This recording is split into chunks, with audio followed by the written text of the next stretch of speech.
Hello! Welcome to A Witch's Yarn, a mystical book club led by your host, Esther Dawn. In this podcast, we explore questions about the world of witchcraft and paganism through reading and research. Each episode, we read and discuss a multitude of topics, from deity worship to spellcraft. So grab a cozy beverage, get settled in your favorite chair, pick up your craft of choice, and join me as I tell you a witch's yarn.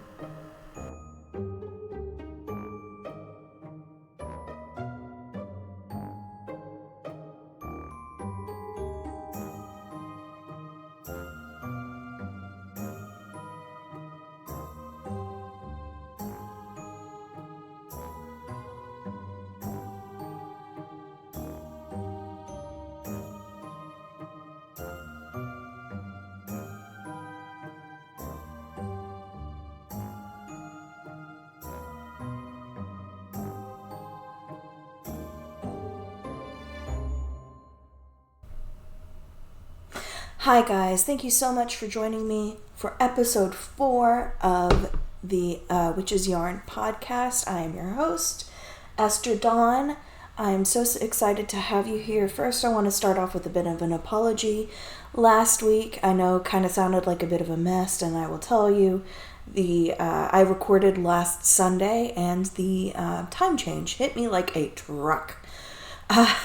And this week, I'm not much better in terms of sleep, except I did just take a nap, and more just I'm exhausted because this morning at my church, both my organist and my pianist were sick, so I had to lead the whole worship service with nothing but my violin, which was interesting to say the least. Now, going into this week, we're going to talk about Lucifer through, oh gosh, what did I say? Oh, I'm tired, you guys. Lucifer through someone. Archangel Raphael. After this week, we will be back on track. So I'm excited to share that with everything with you guys.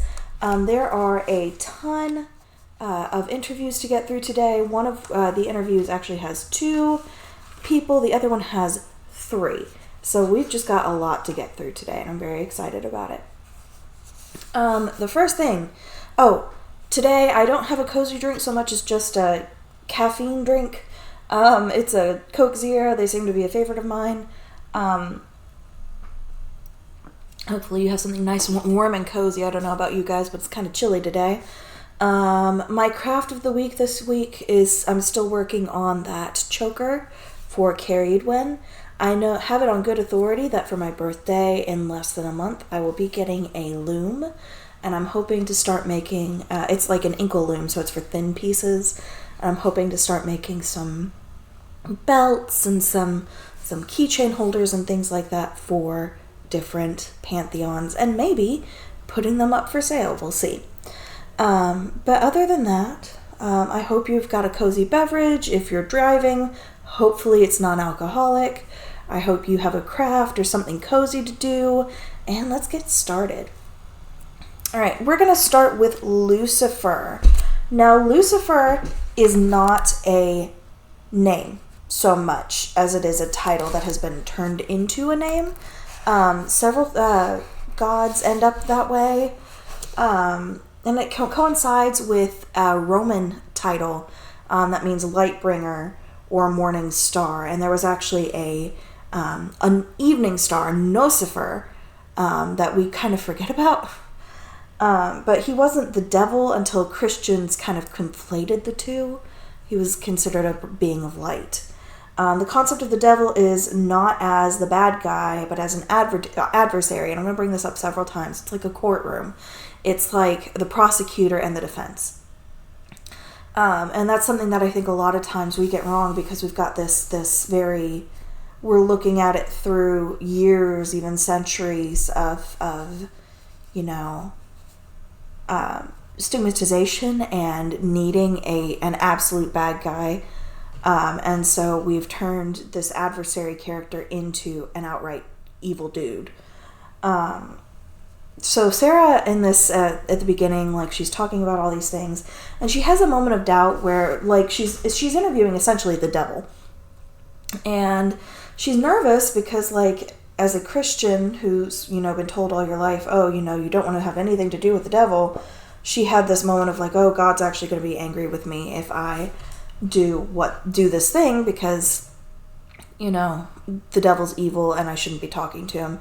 And she has this, like, image of a gargoyle kind of creature, like it's a creepy, scary little gremlin kind of thing. But you can see throughout this book, what we've read so far, is her confidence is growing. She's getting more, she's coming into her power more. She is trusting herself more. And when we get to Raphael, like, she has a frank conversation with him about that. So we'll go ahead and get into the questions that Sarah asked. So the first one was, what do you think of the Netflix show starring you? Now, I have not seen all of Lucifer. I've watched a lot of it because your girl loves a good romance. But of course, like, it's not going to be accurate. Just like when you see, modern interpretations of the gods, like, that's not going to be accurate, right? And he's just kind of he appreciates that it brought people's minds back to him, but it isn't a good representation. And I feel like a lot of gods are that way. Like, it's great to be recognized again, but that's not actually me. I hope you don't actually think that's me. Okay, but there is a concept in the show Lucifer, and is hell a place of our own making? And let me tell you that this will come back in about 2 weeks, because I have read an interview of someone who has essentially put themselves into a kind of hell, and it's dark.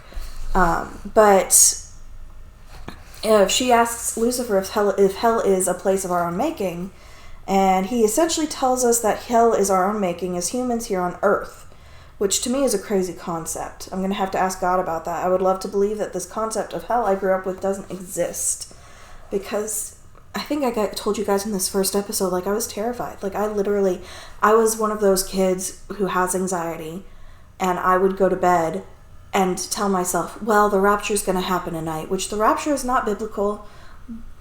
Just going to say that. The rapture's not biblical. But essentially they're like, I was like, the rapture's going to happen tomorrow because there's a verse that's, no one will know the hour or the day. And I was terrified. So, because I thought I was going to hell, little 11-year-old me, thinking I was going to hell for lying to my parents. Right. So I was really afraid of that. And so the idea that hell as we know it isn't actually really a thing is really comforting. Sarah asks, what are your thoughts on the state of humanity? And he said, there's a quote on page 84. I know that they can have what they want, happiness, bliss. But retribution needs to come first, and it will. No action is thrust upon the world without a consequence to meet it. So essentially he's saying, like, we have the ability to gain the happiness and the bliss and the equality and all the great things that we want in this world, but we have to kind of make up for our crap that we've put people through first. Not as individuals, I think, because obviously not everyone has done the same types of horrible things, but as a collective, like, we have to own up to doing crappy things. Yeah, there really are. There's literally so many interviews, so I'm going to try really hard to get through them as fast as I can. Sarah asks, what is your role in this world? And Lucifer, he's like the adversary. Again, it's this concept of like the prosecution in a courtroom.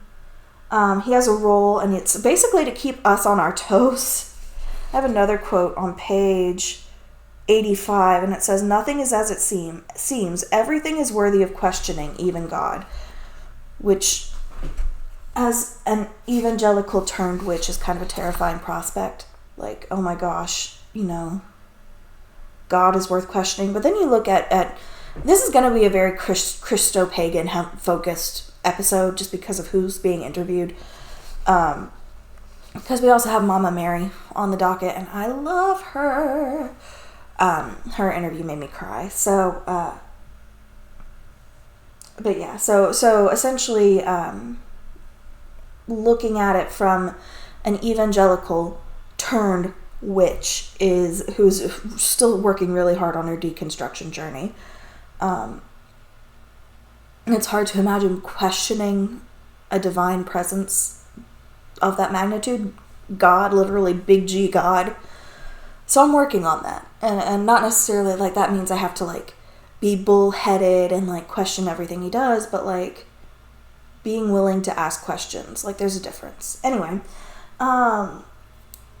Sarah asks, "Were you the white dove of the flood, and why?" And I had never heard this before, but it's actually a really cool story. Apparently, some people believe that Lucifer was the white dove that eventually brought back the olive branch in Genesis from the flood, which led to humanity like finding dry land again and settling and, repopulating the world. Whether that is allegory or not, I'm not really here to debate that. Personally, I'm like, that seems kind of extreme, but who am I, right? And he says it was because a world without life is worthless. And he brings the idea that Lucifer advocated for us. So instead of being the adversary for once, he was the advocate, trying to help humanity grow. And I think that's wild. Anyway, what is your favorite thing to teach your followers? And he's there for his followers to find their highest selves. He also reminds us our paths are winding and not always linear. So that's an interesting concept for me, because I've got this picture of the devil, like the red horn, the red face, the horns, all that happy nonsense. But thinking of him as wanting us, the devil essentially wanting us to find our own good and what's best for us is just, I love it in I feel comforted knowing that spirit that we're told from the very beginning of our lives is going to hurt us is actually there to help us. What do you think about two sides, one coin? I've got two quotes on page 87. The first one is, one cannot exist without the other. We offer two extremely different approaches to the same goal. It's almost something of a game. Who can bring the most people to their highest self with their respective methods? And then, the battle of good and evil is a gross oversimplification of things, and truthfully isn't relevant. So, again, we have this imagery, right? Going from the Bible, from folk tales, from all sorts of things, of the devil as this big bad guy. He doesn't want anything good for us. He just wants to send us to hell so we can burn for eternity. And then what you're seeing here is that's actually not true. Like, he and God are kind of partners in a way, both trying to succeed in helping people grow. So, I don't know. I think that's weird. And then number 8. How do you see yourself? And essentially he says he's a being who watches humanity and realizes that we could be so much better. And it's hard for him to watch. Like, it's kind of like watching your child. Like, we're not Lucifer's children, obviously, but it's the births. And watching your nephew or your niece do something royally stupid and end up in jail or in rehab or somewhere else where they're having to basically pay for the consequences of their actions. That's kind of how I think of it, is he's watching us do these things that are harmful to ourselves and to others, and he's just like, why are you acting like this? Sarah talks about this with several of the interviews, is the angels, and Lucifer was at one time an angel, have a hard time because God made them so rational and so just like, I don't know, so really, really, so perfectly smart that it's hard for them to see us being dumb, I guess is how I want to say that. And then she asks, how do you want to be seen? And he said he left willingly to give the coin a second side. So we have this thing that he was cast out of heaven. He was thrown out of heaven. It wasn't a choice. But he did it willingly. He did it on purpose. And he wanted humanity to take care of themselves. And as someone who has anxiety and literally is constantly running around like a chicken with its head cut off, I could learn that lesson very well. I think Lucifer and I need to have a chat because I struggle with that. And then 10, she asks if there are any other messages, and he said he's just like Freya, and he says we need to take things in moderation. Like, it's excess in all things is bad. You need to take a break. And my overall thoughts, I thought this was a crazy interview just because, again, it's a Christian witch interviewing the devil, essentially. Oh, and I'm sorry. Let's go back to any last messages for me. There was a quote on page 90. Let's see. Okay. So it's kind of an amalgamation of quotes, right? It says, too much of anything leads to problems, and as God and I hold two sides of that one coin, so too do humility and pride. And then skipping down a little bit, pride is something they trample in others when they see it. This is talking about like certain not all members, but a lot of members of clergy. Pride is something that they trample in others when they see it just bud, while their own pride is overgrown with strangling vines. That's intense and so true.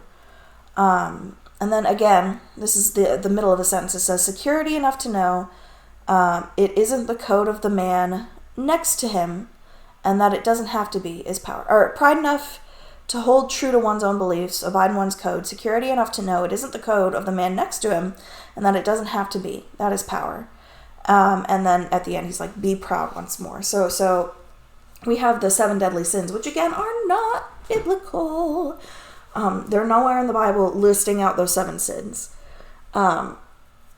I'm not one of those like sola scriptura people, but there are some certain things that I'm like, if, like like Revelation, for example, like I don't, or Revelation is in the Bible. The rapture is the concept of like left behind, where people are plucked out of the sky, out of their beds, and raptured up to heaven, leaving nothing but their clothes and their fillings and crap. That's not biblical. That's not biblical. And tradition has its place, but only if it's helpful, not harmful. And this whole concept of scaring people into thinking, oh, I might wake up one day and my parents will just be gone, is not helpful. That is harmful. I feel like the concept of the 7 deadly sins has a bit more merit, but again, if you read the Gospel of Mary, which I have not read it all the way, but I have read Mary Magdalene Revealed, which we will definitely do a breakdown of at some point because it's fantastic. In the Gospel of Mary, Jesus basically says there is no sin. The only sin that you can have is essentially sinning against yourself, which is this crazy concept. But yeah, so I don't know where that conversation started, but that's where it ended because my brain is fried.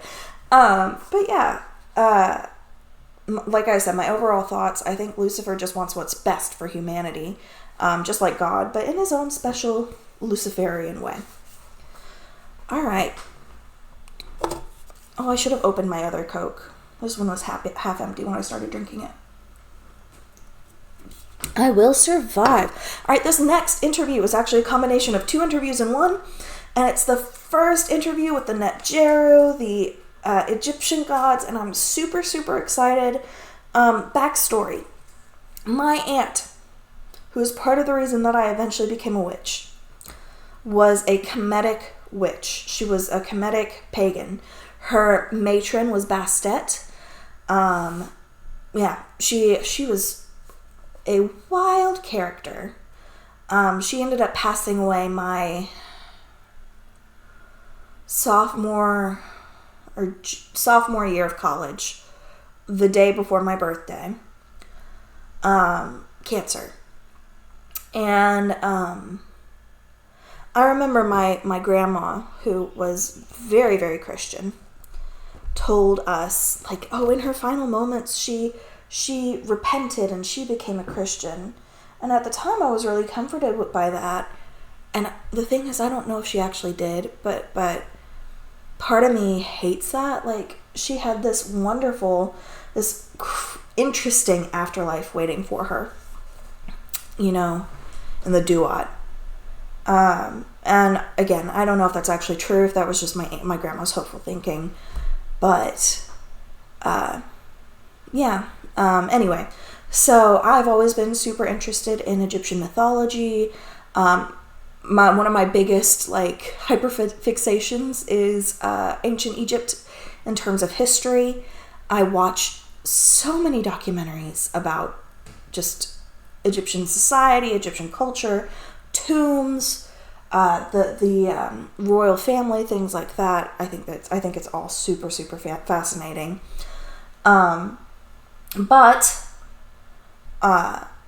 Anyway, this interview is with Thoth and Anubis, and there's also, later on, there's going to be an interview with Isis, and she's super cool too.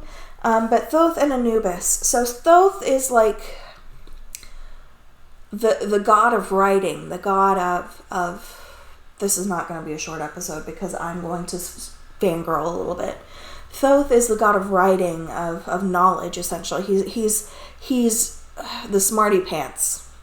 I think of, so if anyone plays Dungeons and Dragons and is familiar with Faerun, the god Ogma, yeah, Thoth kind of reminds me of him.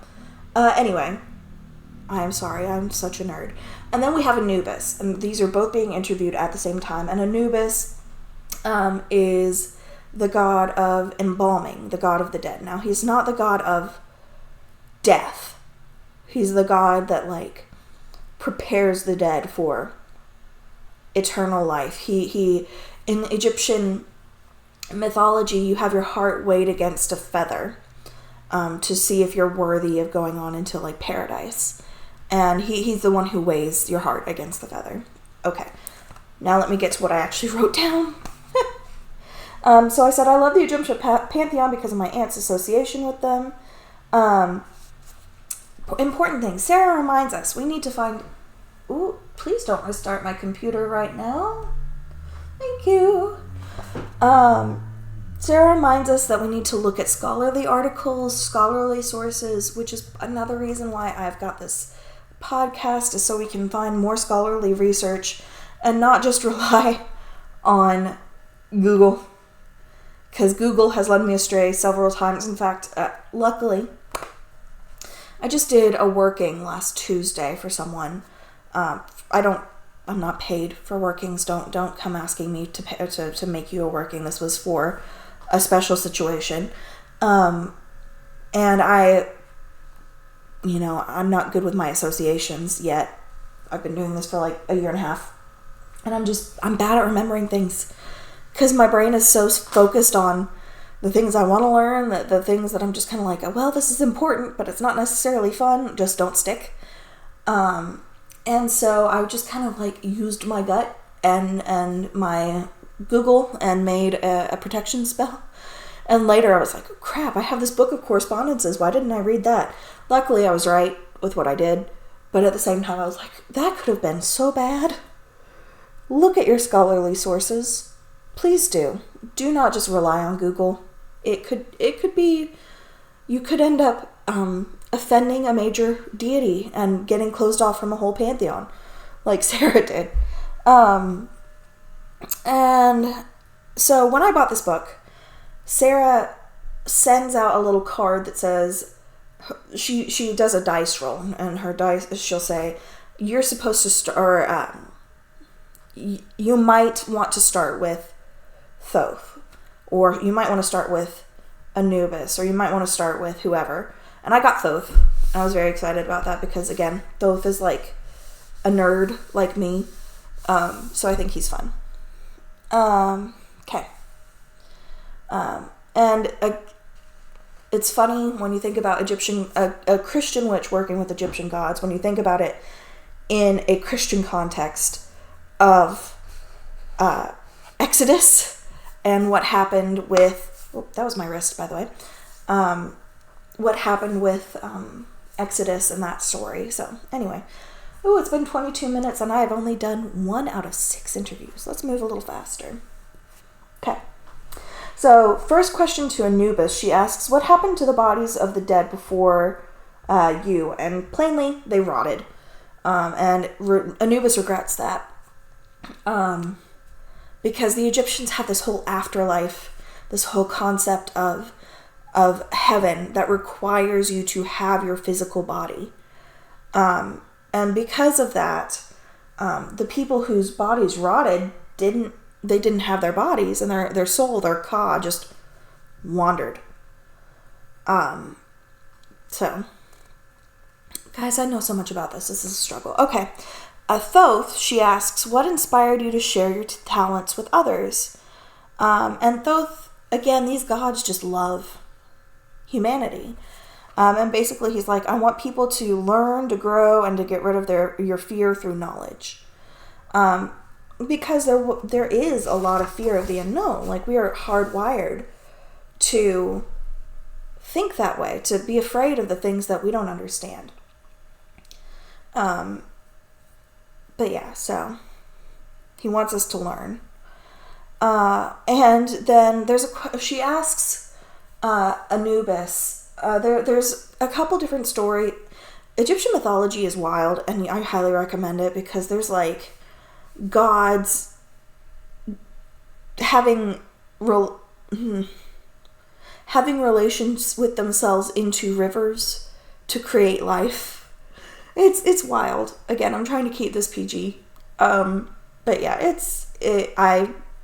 if you're looking for something interesting to read, Egyptian mythology. But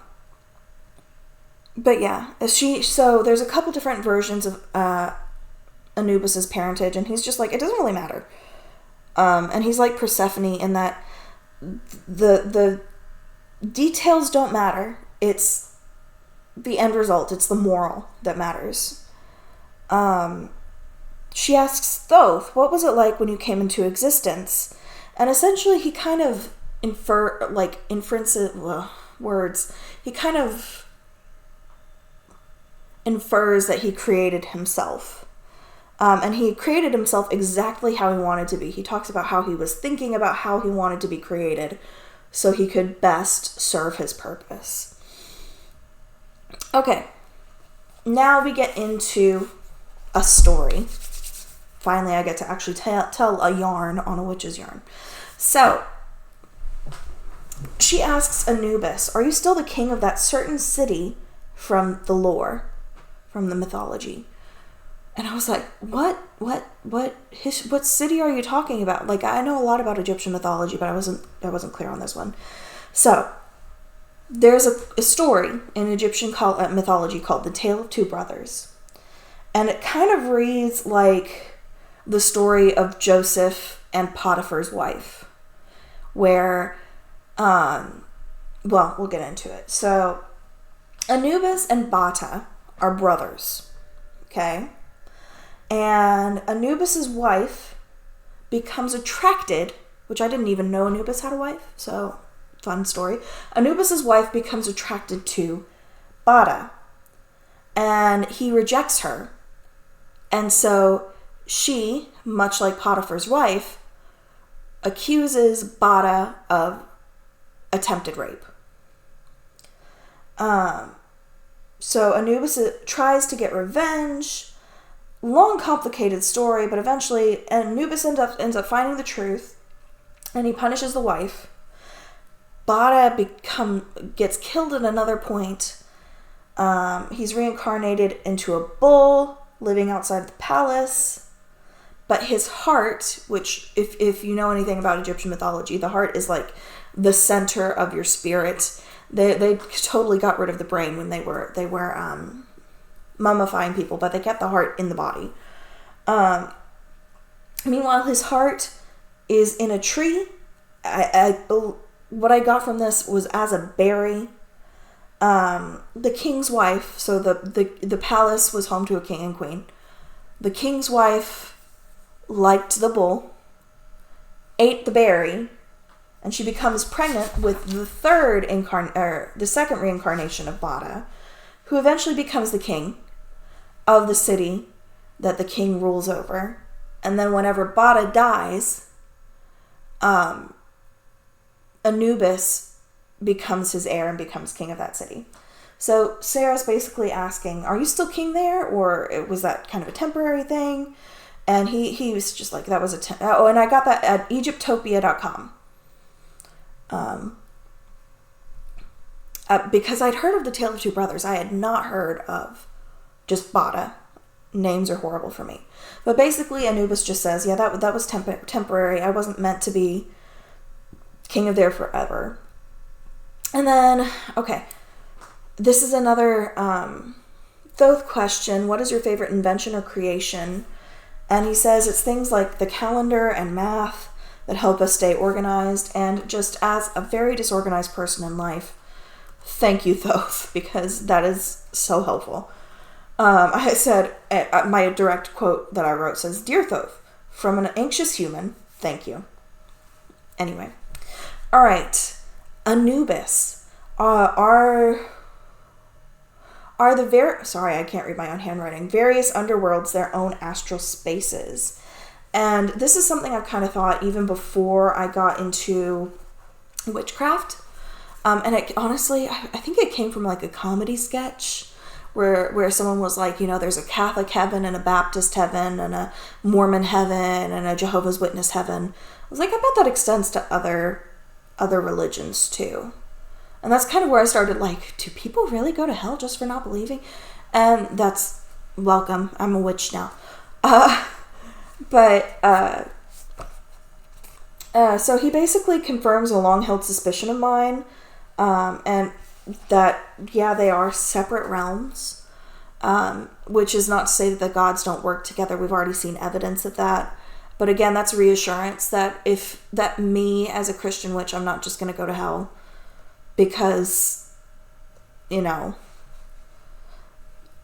get more into hell later. There's another book by this author, and it's more of the like researchy, like how-to kind of book that we'll get into after we finish this one, and it's called Discovering Christian Witchcraft, and it was written with her, and I believe her name is Emily D. Prada, but I could be completely making that up. She goes by Mimi. I know she goes by Mimi. And it talks a little bit more about the concept of hell and whether it exists or not. Anyway.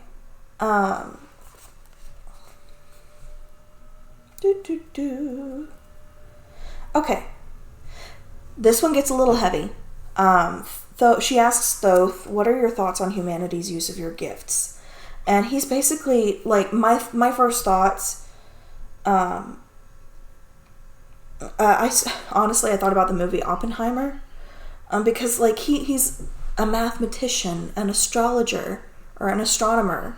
He like the basis of science that has led to horrible atrocities.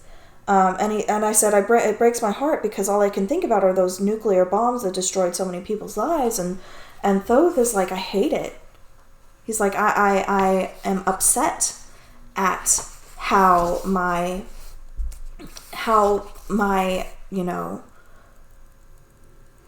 the gifts that I gave humanity have been used. And that just hurts my heart. Okay, we have another Vatican statue Sarah's going to ask about. Again, I told you how I feel about that, I think, last episode, where I'm like, I hate that these pieces of history, of culture that people worship were basically taken away as prizes and pretty statues. But there's a statue of Anubis in the Vatican. And Sarah asks, thoughts of on your likeness in the Vatican Palace. And it talks a little bit about how Anubis over time became, they tried to syncretize him with Hermes, because Hermes, one of his roles is to act as a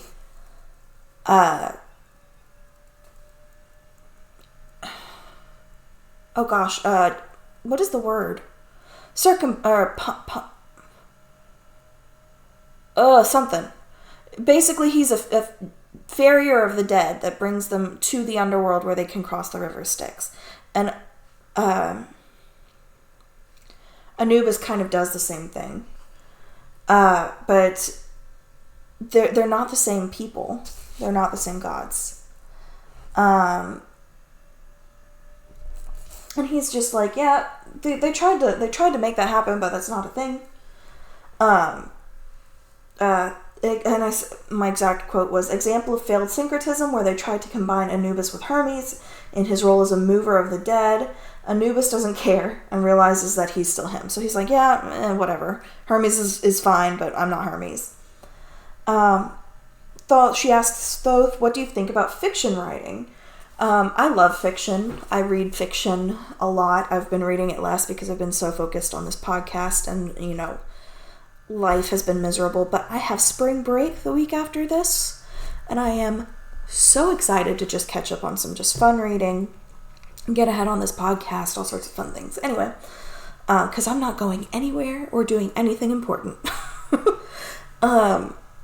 But it kind of surprised me because his first answer was like, I hated it at first. Like, why would they do this? Because traditionally in low literacy cultures like ancient Egypt, like only the scribes, only the really, really important people could read. And that was true all the way up until, heck, the 1800s.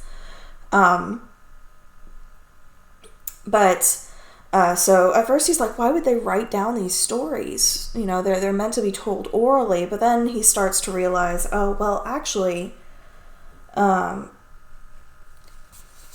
writing them down allows them to expand so much. And I think of Beowulf for some reason, which is, a very old piece of English literature, and how Beowulf has shaped so many tales that came after it, not the least of which being The Lord of the Rings.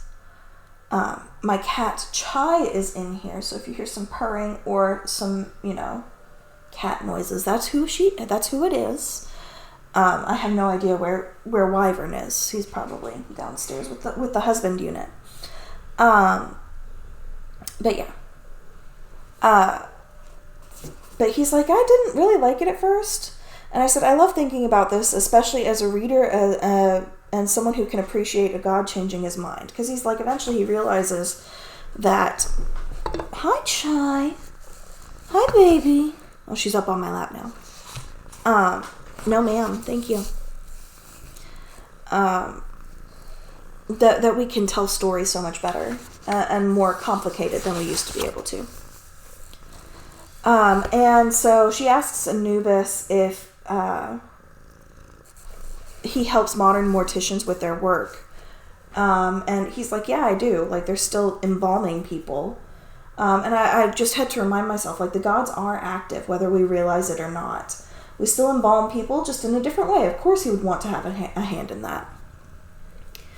Thoth, she asks, do you have any relation to Khonsu? And my first thought was Moon Knight, because I'm a nerd. And so they both work on the moon, but Thoth's main goal is to work on, knowledge and humanity and writing and math and that kind of thing. So he's basically like, Khonsu can have the moon. Like our jobs overlap, but we're not the same god. And then she asks Anubis how he sees himself. And he's basically like, I have a role and I do it. Anubis was kind of like very stoic in his interview, like kind of a man of few words. So like he wasn't mean or angry or anything, but that's all he said. He was like, yeah, I do my job. And like, I can appreciate that. And then she asks Anubis another question. When did you begin to intercede for humanity's dead? And he essentially says, when we asked for it. Like, sometimes the gods don't act, and we'll see this later, too. Sometimes the gods don't act until we ask them to, you know? And he saw what was happening and how people were basically rotting away. And he was like, okay, I can help. And he regrets, you know, that we didn't already have that knowledge, but, like, we have to ask. We have to be willing to ask for help. So Thoth, if you know about Egyptian deities, you know that a lot of times they're depicted in two ways. They're depicted as people with gold skin, which, fun fact, is supposed to represent them as, like, in Egyptian mythology, gods have golden skin, and they're like, it's impossible to view them without, like, going crazy. But they have that form, and then they have the same form, but with an animal head, or some other animal attributes. And so Thoths are the ibis and the baboon. And Sarah wanted to know, what aspects of the ibis and baboon do you identify with? And they're pragmatic creatures that defend what they need to do without wasting time. Pragmatic. She asks Thoth, how do you see yourself? And he's multifaceted. He loves his work and is dedicated, but some of the things people have done with his work break his heart. Again, my first thought, nuclear weapons. Anubis, she's asking, how do you want others to see you? And basically he's like, I'm a transformation. I'm a new beginning. And it's kind of ironic because he's basically saying, I'm the personification of the death card. I'm like, well, of course he is. That makes total sense, right? In tarot. Thoth, she asks Thoth, how do you want others to see you? And he's stubborn, and he continues to do his job despite any obstacles he might face. Again, I feel like a kindred spirit with Thoth, because I'm also very stubborn. Anyway, she asks Anubis if he has any last messages, and he just wants people to get closure. And there are so many regrets personally that I have with the passed on loved ones, and so that kind of hurts. A lot of my loved ones, my dad was raised in an entirely different state than I was raised, and I'm talking like a 12-hour drive kind of far away. So I didn't really get to see that side of the family a lot growing up. And so all of my grandparents, like my mom's parents passed. My grandma in the 80s and my papa when I was 2 weeks old, literally exactly 2 weeks old. But my dad's side of the family, like, I had them around a lot longer. My last grandparent passed away last September. But I have a lot of regrets with that because, you know, I did not get to spend time growing up with them. Because, and it's not anyone's fault. It's just, yeah. So, yeah. And then she asks Thoth if he has any last messages, and he says, he tells us to focus on things that enrich us and make our lives better, not the things that bog us down. And my immediate thought was doom scrolling, because I am so bad about doom scrolling on TikTok and Twitter and all those fun things, because, you know, it's instant gratification, right? It's instant gratification. And my overall impressions, they both continue to do their jobs despite millennia without worship, and they still care for us despite that. All right, so I just paused to open my can of Coke. I'm back now. This next interview is even longer than the last one, because instead of interviewing 2 deities, she interviewed 3, and they're all Slavic deities from the Slavic pantheon. Again, I know nothing about this side of the world's mythology, so I'm just going based on what she says. And I said it's another long interview. There are 3 Slavic deities. Like several other pantheons, we have to piece their stories together through the Christian lens of the monks who wrote down their stories. Because again, the people who were originally worshiping these gods, this goes right back to what I was saying about Thoth. They weren't literate. They didn't write. Like, we see so many stories or movies and books of people writing things down, and I'm like, that just didn't happen because no one knew how to read. Hi, Chai. She's back in my lap now. So the monks knew how to read and write because their whole job was to transcribe the Bible and other religious texts. And so we get these stories. This happens with the Mabinogion as well, and with the Norse pantheon. So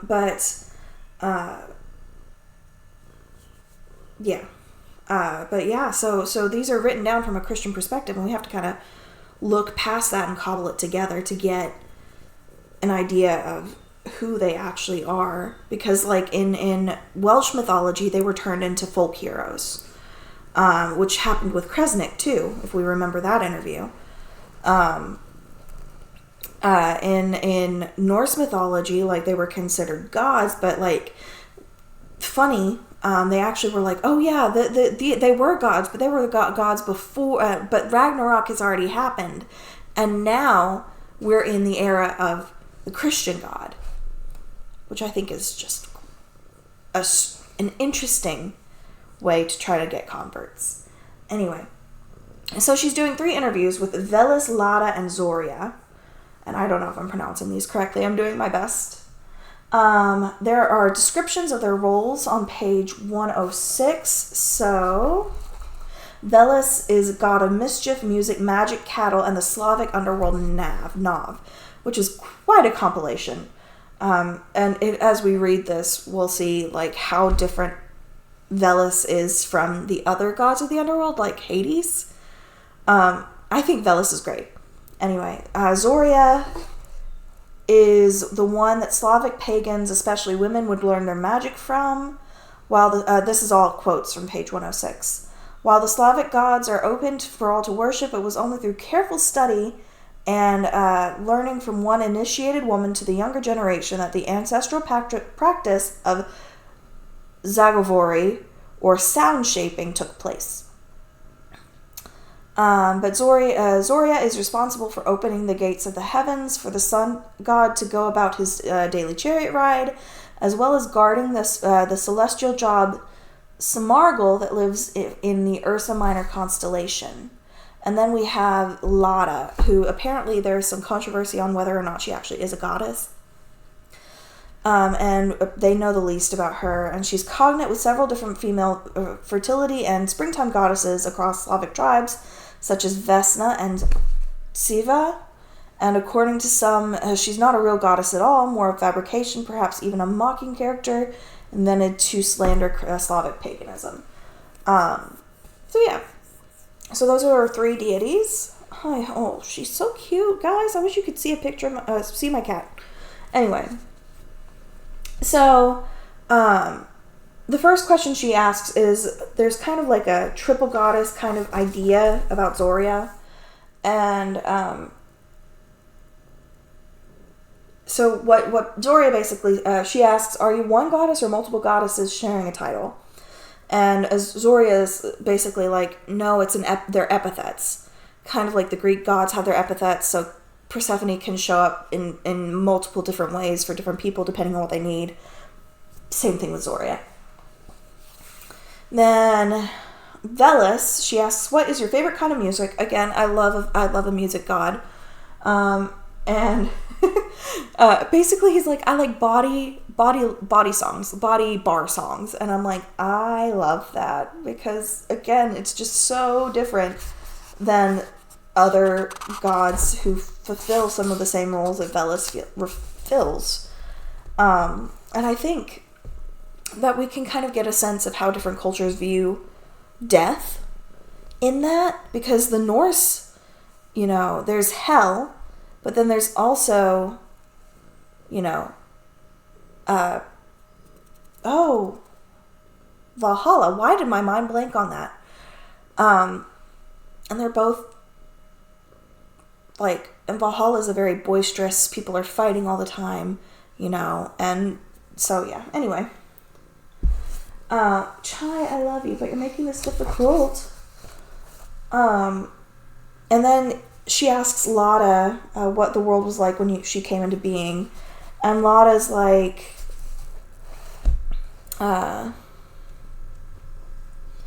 she says her image was tampered with.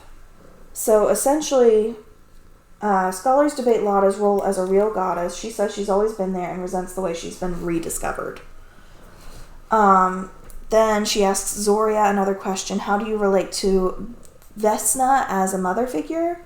So in the mythology, some people say that Vesna is Zoria's mom.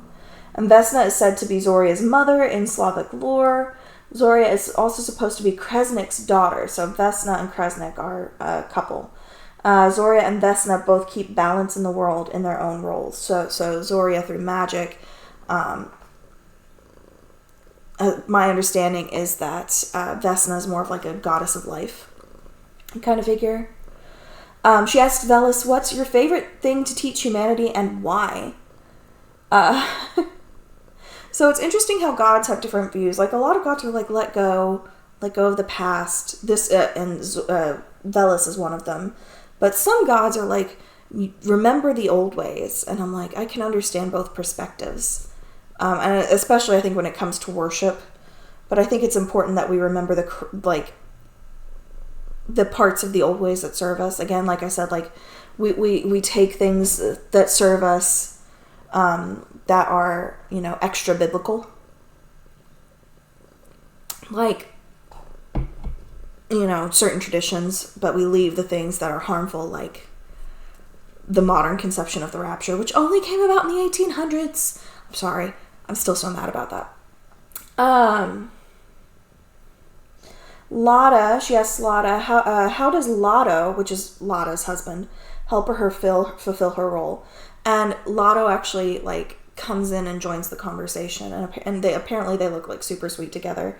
I said, she and Lotto seem so sweet. They're a team, an archetypal marriage that keeps the world balanced. I love that. I think I just love. Because later, well, I won't spoil it. If you have not read ahead, I'm not going to spoil it. But yeah, there's a really sweet moment between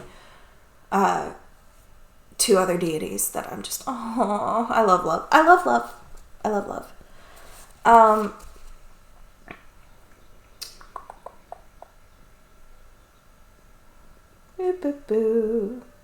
right, Zoria. She asks Zoria, how do epithets help people grasp dusk and dawn? Because Zoria has this, she's another morning star, kind of like Lucifer, but she also has the epithet of, the evening star, of dusk. And she reminds us of the time before electric lighting and working late into the night, and her role was a reminder to work but also to rest, which can be very hard to do today. It is 6 o'clock, a little after 6 o'clock. I'm probably not going to be done recording, editing, getting this scheduled to post until maybe 8, maybe later. We'll see. So she asks Velis, how does Nav differ from other underworlds? And I said it reminds me of Valhalla. It's striking how different Velis is from Hades, for example, Around. So Hades and Around are kind of these stoic, darker, more not subdued, but very inward gods, it feels like. And then you have Velis, who's just bawdy and funny and kind of reminds me a little bit of Loki. And so I think that's funny. Oh, I think the cat found the other cat. Yep, she's growling. She asks Lotta, what is your favorite domain to rule over? And I said it makes sense that a fertility goddess would love childbirth. It's also great to see that Lotta is pro-choice. That's all I'm going to say about that subject. But you know where my stance is now. Zoria, she asks Zoria, what do you think of modern Slavic folk practice? And she reminds me of Hecate, or Hecate, or Hecate, or however you want to say her name. Magic is powerful, not meant for ignoring problems. She does seem to appreciate people who use it appropriately. So we've got a lot of people who are like, TikTok is drama is so prominent on TikTok, on social media, where you've got people who are just hexing each other for shiggles.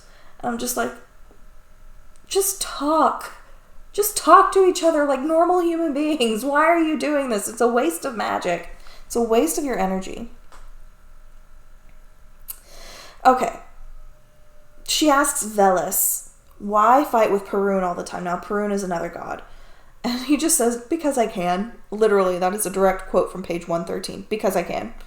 And I'm just like, it made me giggle out loud the first time I read it. I was, yeah. Anyway. Lada, she asks, what's your favorite thing about spring? And she's like, and I said, it's like asking me what my favorite song is. Don't make me choose. So I think I might have told you guys this before, but my choir gets on to me sometimes because I'll be like, oh, this such and such is my favorite. And they're like, Esther, they're all your favorite. You can't just say everything is your favorite. I'm like, I can, and I will.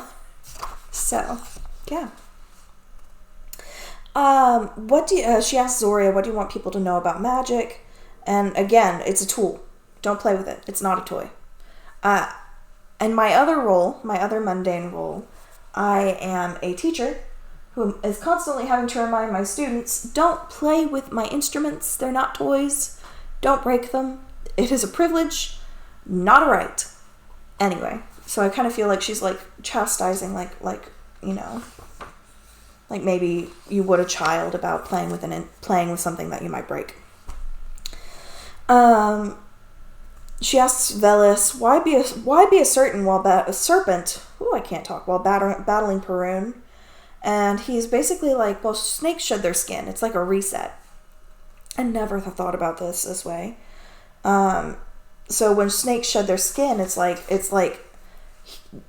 they're starting over. Like it's a battle that's never happened before. And I think that's interesting. Lada, she asks, how can mothers and children find you for help? And basically you remember cycles, good and bad come and go, but she'll always be there. For Zoria, she asks, what are your thoughts on your connection to morning stars? Which is, again, she's asking about Lucifer. And Zoria doesn't seem to mind being likened to Lucifer or demons. I mean, it means she and the others are remembered. And there's a poignant moment when Sara realizes that these gods remember her soul. And she realizes God made her soul, but these others watched over it. And I wonder if that's how it works with other souls, too. Like, I wonder if I'm not great at communicating with deities. Like, she's got these crazy, like, vivid visions. I'm like, tarot cards answer me sometimes.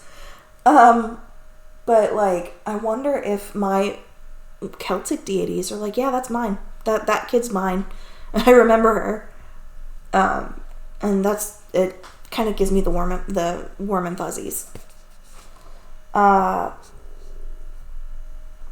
she asks Veles, what do you think about St. Nicholas? Which there's actually an interview in here with St. Nicholas. I haven't gotten to it yet, but it seems very interesting because who doesn't want to interview Santa? But essentially, he's like, he understands the comparison. They help people even if they have fun while doing it. Like sometimes they make messes, but they also clean them up. She asks Lada, what is something you want to teach all of humanity? And Lada basically is like, stop and smell the roses. Because we just get so caught up in all the crap of modern life. She asks Zoria, what is your favorite thing to help people learn? Again, I'm trying to fly through this because we've still got 3 interviews after two or 3 interviews after this. Magic and working hard, not taking shortcuts. So Zoria wants us to take our time when we practice magic. She asks Veles, he's another one that gets compared to Hermes, but he also, which I did this too, gets compared to Loki. And it's another set of gods that are similar but not the same. He seems to respect them and not to mind the question, but they are separate beings. I feel like he and Loki could be buddies, though. she asks Lotta, where do you go during the autumn and the winter? And she has to go and rest, but it can be difficult to leave. And that feels kind of similar to Persephone, because Persephone's like, I don't want to go either. I want to stay in the warmth and the sun. She asks Zoria, how do you see yourself? And she works hard and does what's needed, even the epithets she doesn't enjoy. Like, there are roles. So, again, it's kind of a human-ish thing where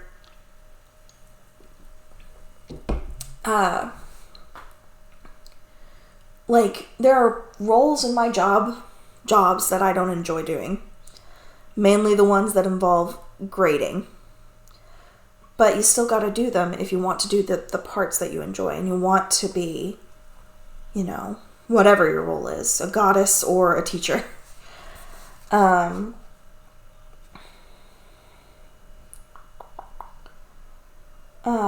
She asks Veles the same question, how do you see yourself? And he seems very optimistic, and he learns from his mistakes. And he's not afraid to admit that he makes mistakes.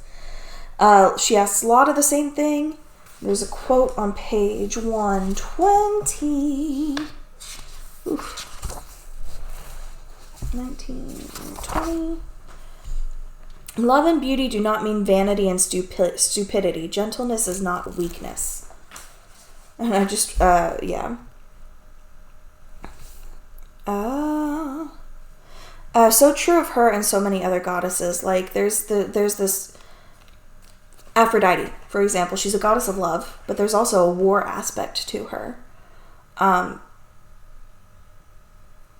Throughout all of humanity, you've got these people who equate beauty with weakness. And that's just not true. She asks Zoria, how do you want others to see you? And she's protective of her people. She's going to do what needs to be done to protect them no matter what. She asks Veles the same question, and he's a god who gives other freedom of choice to go against the grain. And he calls himself the authority of anti-authority. Again, very low-key-in, I feel. She asks Lotta the same thing, and she keeps balance. She doesn't overstay her welcome. She wants to be wanted, not forced on people.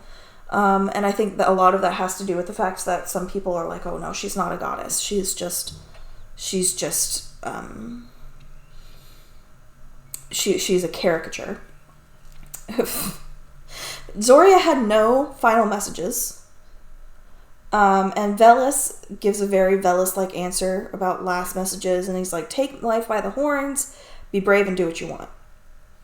And then Lotta says, be grateful for what you have, even if it isn't exactly what you ask for. So my overall impression is I would love to hang out with Veles. And these gods are so different to the gods I'm used to. But yeah, I absolutely, like, I would sit down and have a chat and just, like, have a great time with Veles. And I kind of feel like that's because I married a very unserious man who takes everything as a joke and, like, is just super positive a lot of the time. Not always, but a lot of the time. So I'm just like, yeah, like, I think it's just because, like, I'm drawn to people like that because I can tend to be very pessimistic and very, you know, anxious. And so, like, just that opposite energy is soothing to be around. But yeah. Okay. This next interview is one I've been looking forward to for a while. And I have a hot take to start out with. Okay, so it's Mama Mary. It is Mary, Mother of God. Like, the OG, like, one of the most important women in the story of the Christian faith. Now, like I said, I have a hot take to start out with. Sarah goes from a Catholic perspective. She was raised Catholic, where, according to Catholic tradition, Mary was born sinless. And that was actually what the Immaculate Conception was. It wasn't the conception of Jesus, it was the conception of Mary. And because Mary was born sinless, she was able to carry God inside her. Protestants say no, she was just a human being, and the Immaculate Conception was Jesus, and it and like she was just a normal human who went on to have other children. Catholics say she never had another child. She never had sex. She remained a virgin her entire life. I don't think it matters. I really don't. Maybe that comes from my Protestant background. Honestly, she was the mother of God, either way. Like, whether she was sinless or whether she was a sinner. Personally, I don't think it matters. Like, in the Bible, again, this is a very, I know that, hope that not everyone here comes from a Christian perspective. But as a Christian, like a Christo-pagan, like, does it really matter if she was a virgin her entire life or if she was sinful? Either way, she was the mother of God. And she raised him to be, Jesus, who died on the cross for us. Like, does it matter? Do the details matter? Again, like Persephone, like Anubis, it does not, the details don't matter. It is the moral that is important. She was the mother of God. That is my 2 cents. So there, Sarah talks about, there's this quote in Revelation where, there's this woman who has a crown of stars and she's robed and, pregnant, and it sounds like Mary. And I just said Mary in Revelation sounds cool as heck, especially against a 7-headed dragon, which I love dragons.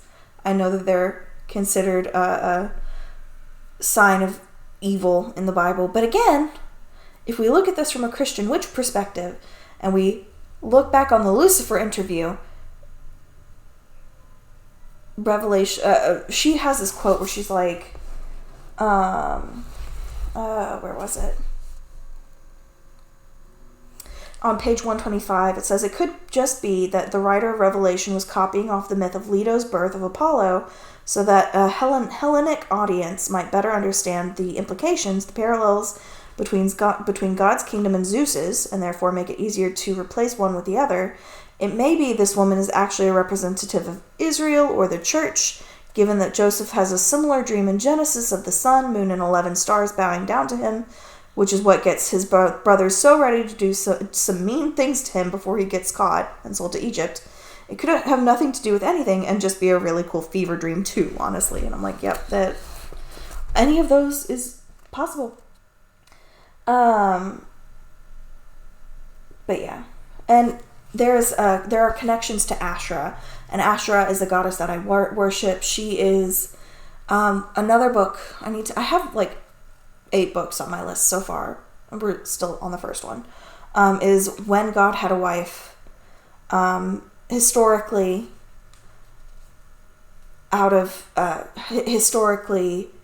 El, which is the original name for like the high god.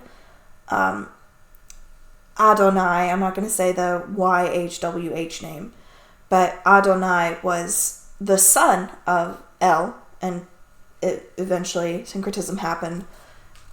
Adonai became the supreme god. Anyway, Asherah is said to be the wife of El and then Adonai. So, Mary fulfills a role that was stolen from people with Asherah's removal. There's not really much in the way of divine feminine in Christianity. Like, you have that sort of vaguely feminine Holy Spirit. But there's not really a divine feminine, and so Mary kind of fulfills that role for people, especially if you're Catholic or Orthodox. So Sarah talks about her mom having a dream of Mary right before she found out she was pregnant. And I've actually heard others with similar experiences to Sarah's mother, which I just think is really cool. Then on page 126, there's another quote. They made her seem so meek and quiet, perfectly obedient, perfectly tame, incapable of even swatting a fly for fear of hurting its little wings. But the mother who demons fear, who thwarted the dragon, who bore the Son of God, and who would viciously protect him, wasn't that meek and quiet image the traditional Reed misogynistic folks had in mind. So, like, she's a mother in 1st century AD. Of course she's going to be tough. right? Oh gosh. And so Mary, she gives this beautiful description of the way Mary looks, and it just chills. As someone who is a Christopagan, who appreciates Mary, I literally have a statue of Mary on my altar. Yeah, she's just really, really gives me chills. So the first question she asks Mary is, what was it like when Gabriel came to speak to you? And my brain thinks in music, and so my first thought was, at first I was afraid, I was petrified, and I was like, oh my gosh, sorry.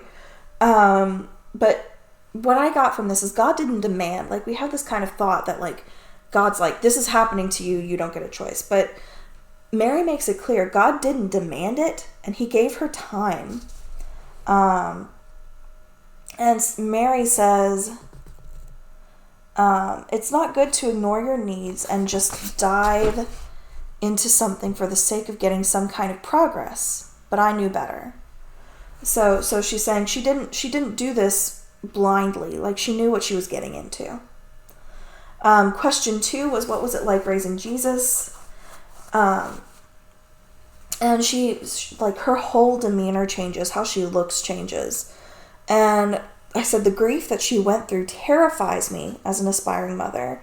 To lose your child in such a way, even knowing what's coming, must be heartrending, and I can't really imagine it. And then, like, she talks about actually raising Jesus. And if I have not read the infancy gospels, but I've heard several people talk about the infancy gospels and how just kind of wild Jesus was as a child. I said, from what I heard, young Jesus was a handful. And she reminds us that mothers need rest. Like, you can't do it on your own. Like, she talks about how she had Joseph, Saint Joseph, which is another interview that we will read. But yeah, she's like, yeah, it was hard work. Being a mom is hard. All right, number 3, Sarah asks, what do you think of the popes burying your influence? Because we see this a lot with female Christian, like, female Christian figures. Thecla, who is not in the Bible. She's in a non-canonical text called the Acts of Paul and Thecla, which is another one I need to read. Unia, Mary, both Marys, Esther, like their roles are kind of squashed down. And she handles it with grace, more grace than I would. But at the end, it doesn't matter. She's still there. Like, I can't imagine like being told, oh, like she's not really important as the literal mother of God and handling it the way she does. But again, that's why God chose her, not me. Number 4, how do you represent the Christian divine feminine? I talked about this a little bit already. And she represents a balance, an understanding that women do belong as spiritual leaders, and a balance between the mystical and the practical. And I have another quote on page 131. No one can be so soft-spoken and mild to the point of being taken for granted and reach their true potential. That is something that I need to remind myself, because I tend to just kind of like, if there's a disagreement, I tend to just kind of like back off. And, oh gosh, what's the quote? Something, never make history. Quiet women never make history. Something like that. Yeah. Then she's asked, what do you think of the idea that you're a goddess? She isn't. She's flat out says, I'm not a goddess, and she doesn't want to be. And I said it reminds me of Galadriel, because apparently this is just a nerdy kind of episode.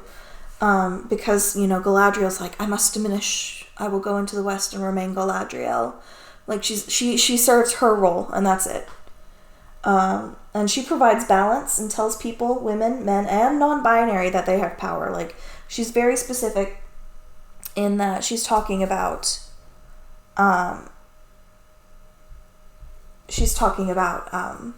all people.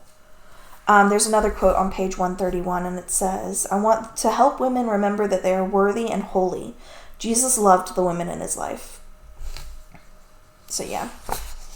Love that, love that, love that. So Sarah asks, why go to the saints or work with saints rather than always default to God? Now this is a Protestant versus Catholic question as much as it is a Christian witch question. And Mary is basically like people who need that extra structure or want to work on specific things can get help from saints and angels. So God, like, I was raised Protestant. I'm like, we don't talk to dead people. And look at me now. But anyway, so there's this whole, I don't need anybody to intercede for me. I can intercede for myself thing in Protestantism. And my thing is, we've got this powerful faith and these powerful people who came before. Like, does it hurt to ask for a little extra help? Meh. I don't think so. She asks, how do you see yourself? And Mary doesn't put on airs. She's genuinely her, and she has no time for niceties. She doesn't want power. She's just her.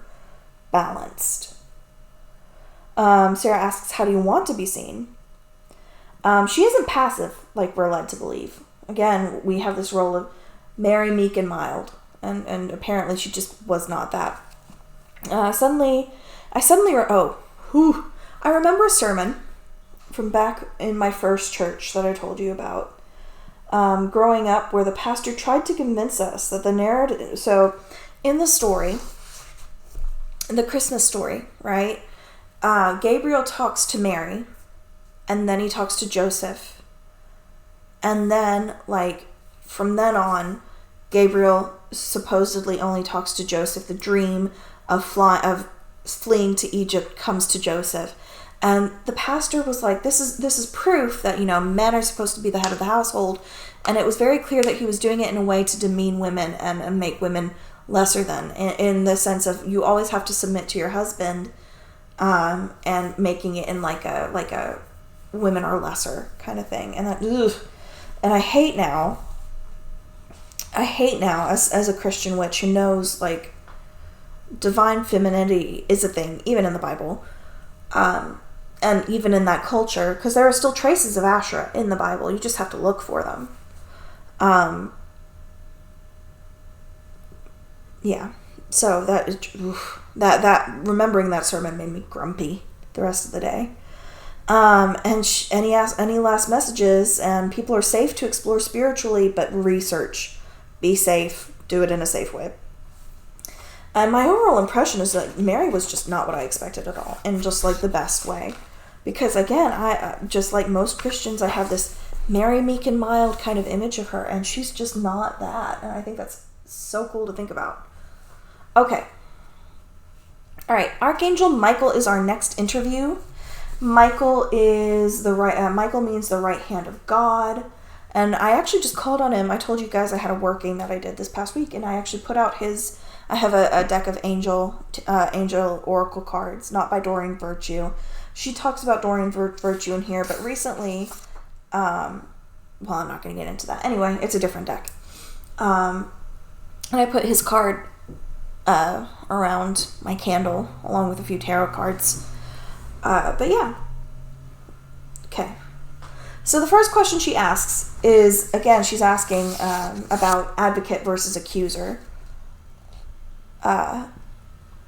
And she says, how do they work together as titles? And it's basically like defense and prosecution on a cosmic scale. Like, you have someone advocating, it's Law and Order, Jesus edition. So question 2 was, when is it appropriate to contact angels? And he says it's for external struggles. Like if you're struggling internally with like doubt, fear, that kind of thing, like that's something you go to God about in this in the Christian pantheon. But if you're struggling with something like anxiety caused by something on the outside, or relationship issues, that's when you call on angels. And she asks, do you have similar heart weighing duties as Anubis? He basically says yes. There's more allusions to reincarnation, which is just blows my mind. Again, the Christian pantheon's like, yeah, reincarnation is a thing. I'm like, I feel so much better about life now.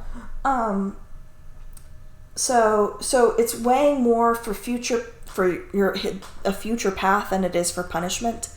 Like it talks about the lake of fire. Lake of fire is actually in heaven.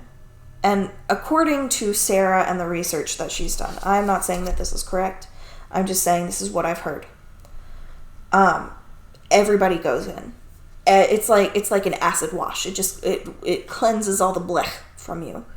And some people take longer because there's more blech to get rid of. That's a technical term, by the way, blech. And then you go on your merry way into your next life or whatever is next for you. According to the research that I have heard, I have not done my own research on. Sarah asks, what's it like to lead God's army? And he seems to be a better general than several we have currently. There are implications that the battle that led to Lucifer leaving heaven was a battle of wits, not of weapons. Because again, we've learned Lucifer left willingly. He wasn't pushed. He jumped, essentially. She asks, what's your opinion on the divine infernal? Because we have all these images of Archangel Michael fighting demons and battling demons. And so the infernals have their own version of justice, and that can be tricky to navigate, essentially. And people who go to them for the wrong reasons run into problems. He's basically saying, they have their place, but make sure that you're cautious when dealing with them because they can be tricky. And later on, she gets actually into a lot of interviews with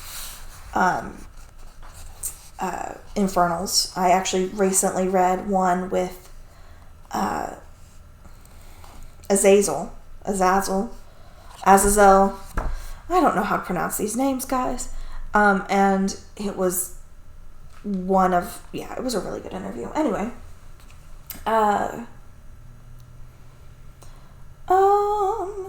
she asks thoughts on the idea that you and Jesus are the same. And it's you get that because Michael means right hand of God, right? And Jesus and he are not the same. Jesus is God's son, whereas Michael is a creation. And Sarah has doubts. She goes through this a lot, where she's like, how do I know this isn't just coming from my brain, that I'm not just that I'm not just imagining this. And he gets onto her. Michael is appearing in this stereotypical way with blonde hair, and he's wearing blue, and they're in clouds. It's a very, very stereotypical thing. And he's showing her all these different places, and he's showing her all these different versions of himself. And he's like, I can appear however I want. I just, this is how I chose to appear because it's what works best for this interview and whatever. And my favorite part is at one point they end up, oh gosh, he takes her to a Dark Souls map. And she says specifically Dark Souls 1 at the bridge in the catacombs. And she's like, why are we here? And he says, well, you thought the clouds were too stereotypical. And she said, and I quote on page 140, Michael, this is a video game map. And I responded, I wrote in the margins, sir, this is a Wendy's. So, yeah. I don't take this too seriously, if you can't tell. So she asks, how should people try approaching you for help? And he's like, don't. God sends me. God decides, not humans. Number 8, how do you see yourself? He's a protector. We're safe with him. How do you want other people to see you? And he pushes forward to create discipline. My first thought was of a really intense fitness trainer. That's just kind of the vibe he gave me.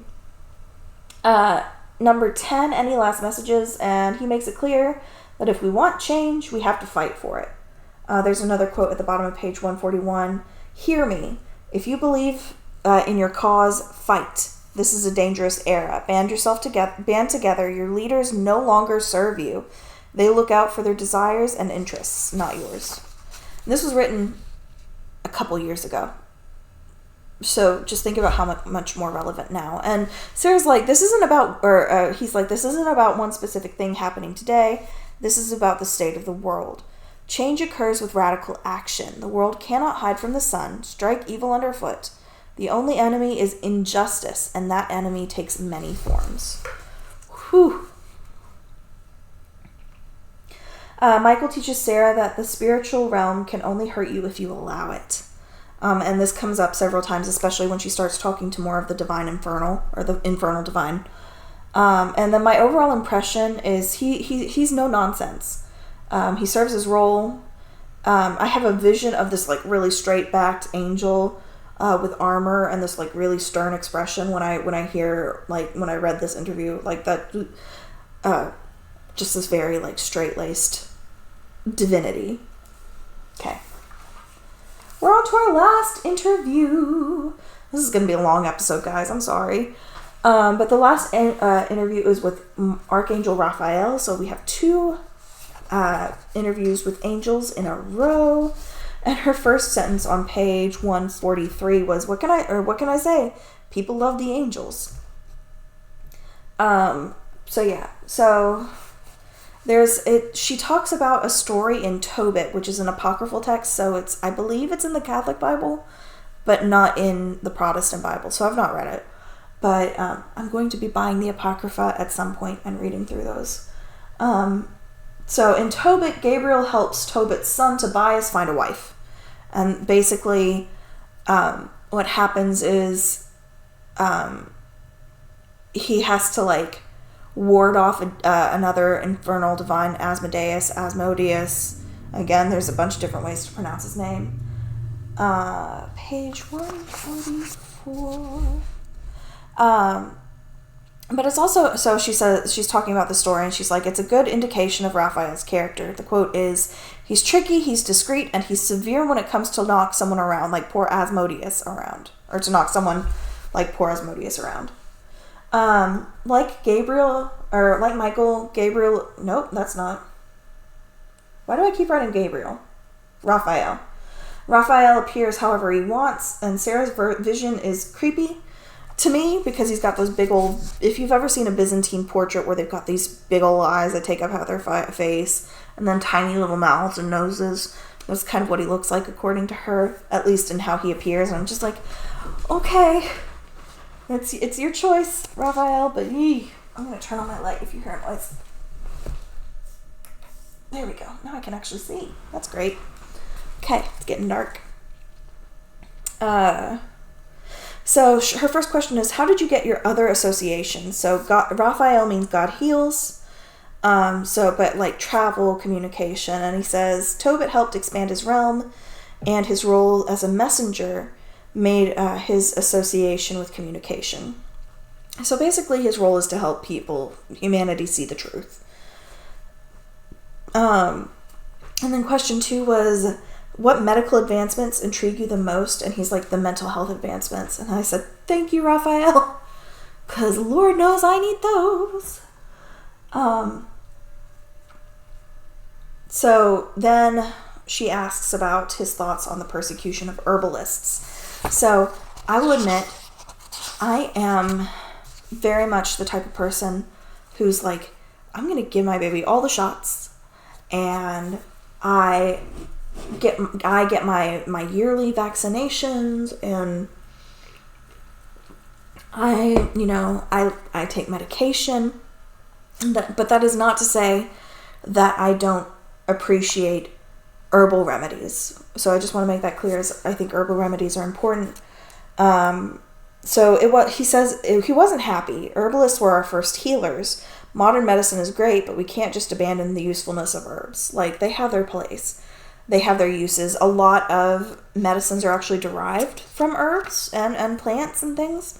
So we have to remember that, they have their place and we can't just stigmatize them. Now, that is not to say that if someone is saying, if you have cancer, just take blah, blah, blah, just use this essential oil, run fast and run far. But, if you have a headache, peppermint essential oil works great for that. Trust me, I know. I have constant headaches. Or, if you're feeling a little under the weather and your throat hurts, tea with honey and lemon, that's a great herbalistic, remedy. It doesn't have to be crazy and out there. And in fact, if it is crazy and out there and they're telling you to cure, really, really serious illnesses with nothing but a wish and a prayer, you know that they're, trying to get you out of your money. But, yeah, herbalism has its place. Okay, number 4. What do you think of the state of people's health? And Raphael's basically people push too hard and ignore the signs that they're breaking down. And he's calling me out. And it's kind of rude. I'm joking. And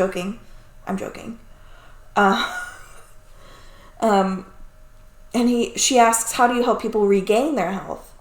And he has us take responsibility, to take back power and to rest. So we can't fix ourselves, especially things that are curable, if we don't first acknowledge the problem.